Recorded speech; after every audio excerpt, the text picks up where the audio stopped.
You guys, I got some new Ari merch, so let's unbox it together. If you've been watching my YouTube videos for a while, you already recognize these scissors, the classic unboxing scissors.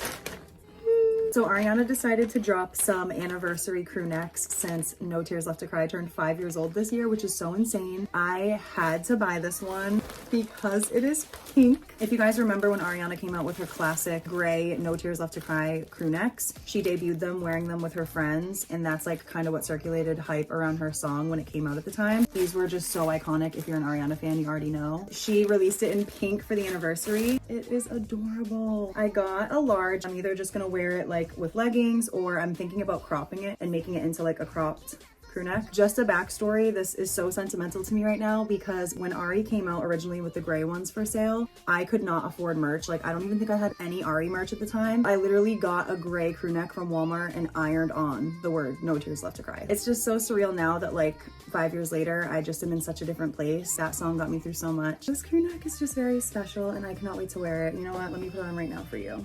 This is what it looks like. It is so cute. I don't know. It's just crazy to think about then versus now. 5 years of No Tears Left to Cry.